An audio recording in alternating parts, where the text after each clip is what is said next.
Salut tout le monde. Bon, aujourd'hui, vlog 2, nettoyage d'une moto. Donc on va passer voir les collègues, boire un petit coup et après on s'y attaque.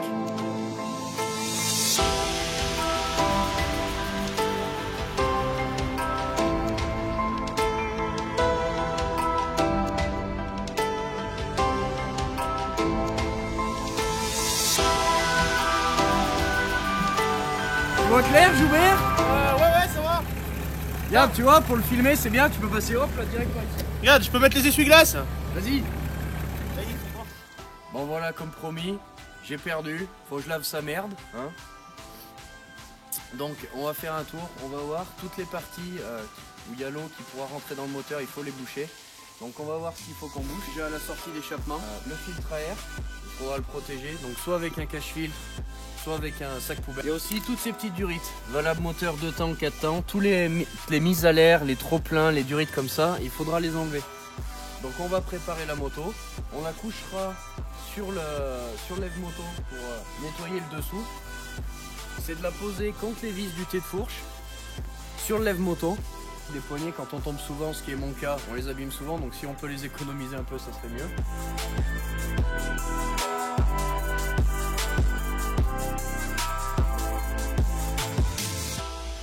On l'a couché, on a bouché les entrées. Ce que je conseille, attaquer par le bas. Au moins on fait le cadre, les biellettes. Jamais trop insister sur les biellettes, passer tout autour. Passer dessous, le dessous des garde-boue, le dessous des pieds de fourche. Et après on remettra la moto sur le lève-moto et on la finira complètement et on passera le produit de nettoyage. On va passer le produit de lavage. Ce que je conseille, c'est d'avoir un petit balai pour pouvoir frotter les plastiques, pour qu'on enlève toutes ces traces de terre. On en passe de partout, moteur, la chaîne, les jantes, tout.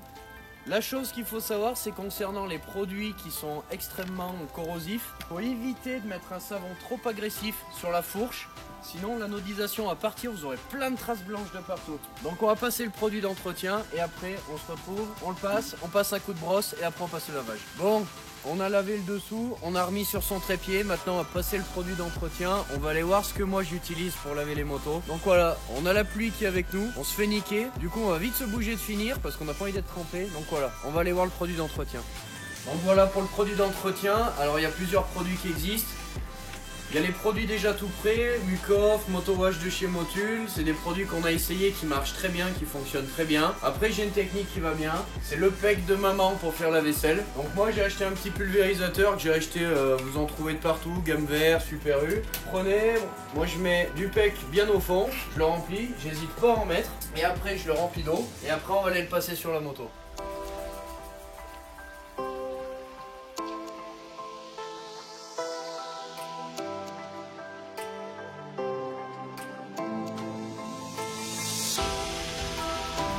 Le produit d'entretien est passé, on a passé le coup de brosse, il y a de la mousse de partout. On laisse agir 2-3 petites minutes.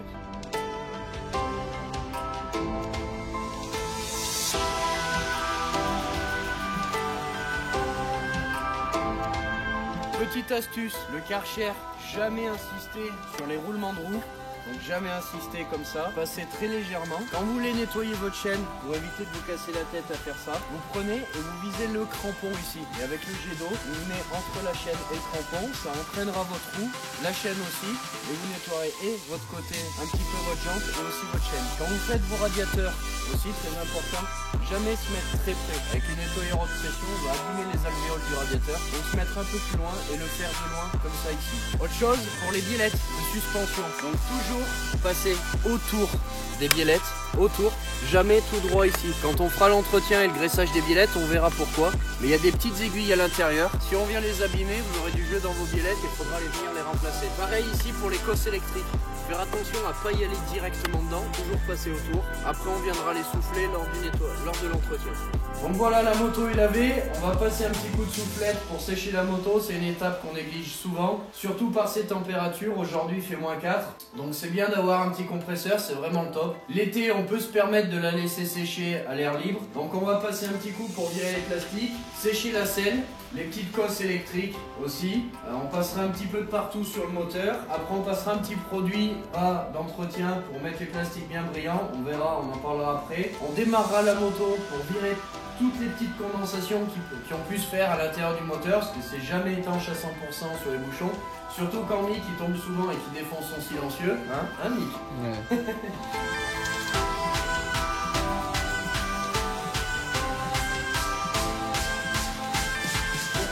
La fourche après chaque roulage et pendant le roulage, donc quand on fait une petite pause entre deux manches, c'est important de purger l'air de sa fourche. Donc sur la moto de Mick, il a fait un truc qui est pas mal. Là aussi vous en trouvez sur tous les sites spécialisés, les magasins. Des petits purgeurs de fourche ici. Donc l'avantage c'est pour la purger, on n'a pas besoin d'outils. On lève la moto, c'est important que la roue touche pas par terre. On appuie, l'air sort. Une fois qu'on n'entend plus l'air qui sort, on relâche et on a purgé sa fourche. On les fait sur les deux tubes de chaque côté. Et pour tous ceux qui n'ont pas ça, donc sur ces fourches là, donc la fourche de mon 125 par exemple, on a un petit vis ici, il suffit de le dévisser, c'est le vis de purge. Quand on monte sa fourche, on met toujours le vis côté garde-boue avant, pour pas avoir le problème de passer la clé avec le guidon, ça bute. Donc on met la fourche, on dévisse, on entend le petit pchit, et après on revisse, la fourche est purgée. Donc ensuite, le graissage de la moto, une fois qu'on a lavé, c'est très important de graisser les parties qui sont en mouvement. Ma technique, c'est que j'attaque toujours par le bas, donc les articulations, les repose-pieds,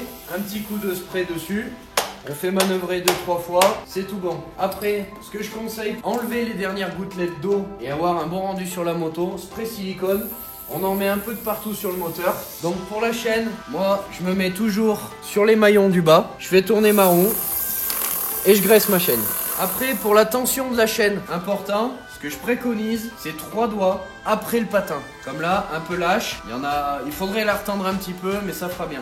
Faut pas trop tendre ses chaînes. Sur les gros impacts, les grosses réceptions de saut, on risque d'après de venir tordre les arbres de boîte.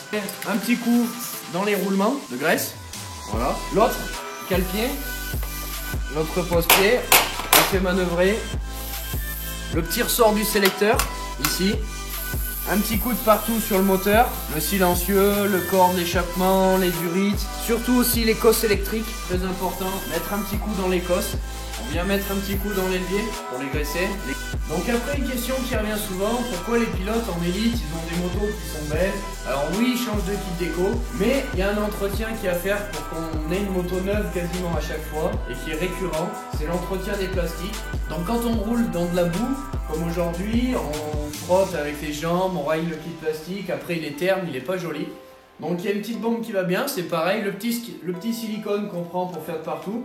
Donc on en prend, on en passe grossièrement de partout, ça va protéger le plastique et ce qui va permettre d'avoir une moto bien brillante, un kit déco qui paraîtra neuf de partout. Bon, on se retrouve à l'établi, dernière étape du lavage et du graissage de la moto, le plus important, le filtre à air. Pour faire un filtre, il nous faut des gants, le produit d'entretien, une bonbonne pour graisser le filtre, donc je préconise graisse liquide à appliquer soi-même plutôt que graisse en spray, on pénètre mieux à l'intérieur.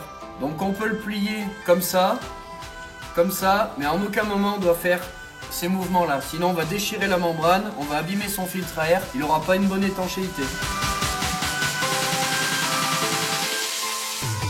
Donc voilà, notre filtre est sec, propre, notre cage à filtre est sèche et propre elle aussi. Donc on va passer la graisse à filtre, toujours de la graisse liquide, c'est ce que je préconiserai toujours. Moi je procède par une répartition par point, je fais des tout petits points sur le filtre, on en met un peu de partout et après on va malaxer le filtre pour bien répartir toute la graisse de partout. Donc ça c'est à pas négliger, c'est ce qui va arrêter le sable, la poussière, donc c'est bien à faire comme il faut y prendre soin, c'est hyper important. S'il y a vraiment 5 minutes à perdre sur l'entretien d'une moto, c'est bien sur ça.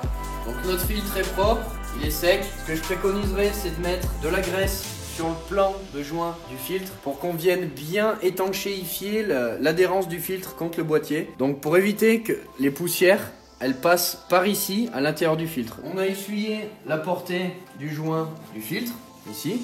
On essuie bien la portée bien comme il faut, qu'elle soit propre, qu'il n'y ait pas de gravier qui pourrait laisser passer. Et après, on vient repositionner son filtre correctement en faisant bien attention qu'il est étanche de partout. Dernière étape, et pas des moindres, avant le remisage ou le prochain roulage, il faut impérativement démarrer sa moto. Pour la bonne et simple raison que quand on lave une moto, on n'est jamais étanche sur les bouchons de peau à 100%, sur les petites durites de retour. On aura toujours de la condensation qui va se créer à l'intérieur des carters. Ça va créer des points de rouille sur l'équipage mobile, c'est-à-dire le vilebrequin, les roulements de vilebrequin, la cage à aiguille. Le fait de la faire tourner, ça va permettre d'enlever cette eau qui sera accumulée, de faire tomber l'eau à l'intérieur des alvéoles des radiateurs, d'enlever les petites poussières qui seront cachées dans les coins qu'on n'aura pas pu avoir avec le Karcher. Donc tout simple, on enlève tout ce qu'on a bouché, les durites, le bouchon de peau, et après on met un petit coup de démarreur, on la laisse tourner 2-3 petites minutes et tout se passera bien. Donc voilà, la moto est lavée, elle est graissée.